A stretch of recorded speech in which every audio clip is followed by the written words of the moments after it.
And you think that's because of this? I think, well, I'm going to show you a picture of what I used to look like when my wife met me. And I don't know if you could... She'll be mad if I throw this up, but she's a beautiful one. But this is what I looked like when my wife met me. I was 256 pounds. Were you eating differently? I was, well, now I'm intermittent fasting. I follow her routine.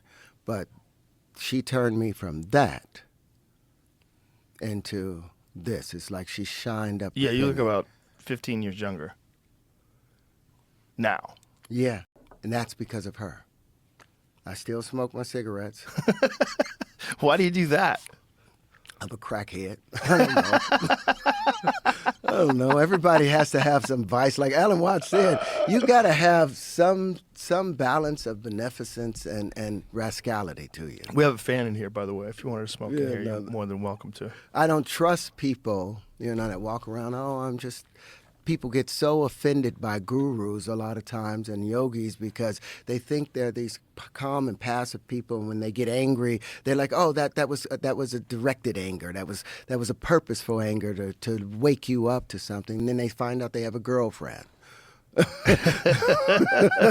They find out that they smoke and they're like, oh, Vices. This is a lie. Right. But that's the real person. That's what I loved about Alan Watts. He had a wife and he had his mistresses. He ended up dying with one of his girlfriend and his wife, off in his little place. But he spoke the truth. He was honest. Life is about the give and take. There's a balance in there, To be human is to be flawed.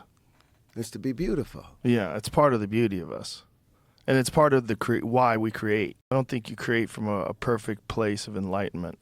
I think part of the chaos of being a human being is the beauty of the creation. It's why we create. The most fucked up people, the best artists are some of the most fucked up people. My favorite musicians, my favorite comedians, my favorite actors. Yep. Almost all of them are fucked up. Yeah, my uncle used to call it, he said, if you don't get any flower to grow unless you throw some shit on it. So back to Neil deGrasse Tyson and his critique of So Tesla. he threw shit on, he was like, well, Tesla stuff worked, but Tesla was never really respected and out there. And I guess he wanted me to support Bohr or Schringer or Feynman or any of those people. And I'm looking at the Feynman diagrams. I'm like, you made all these things up. You're basically doing the Mr. Spock thing. If you want to find the answer to something, then you cancel out all the possibilities, all other possibilities, and you root it down to one thing. So that means going through the whole universe to answer one question.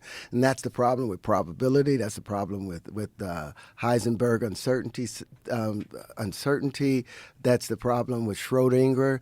All of those were just these probabilities because they had taken the ether out. They forgot the electromagnetic wave. Mm-hmm. It had to have a medium in which it followed on. It had to have something in which it was moving on. They don't exist in isolation.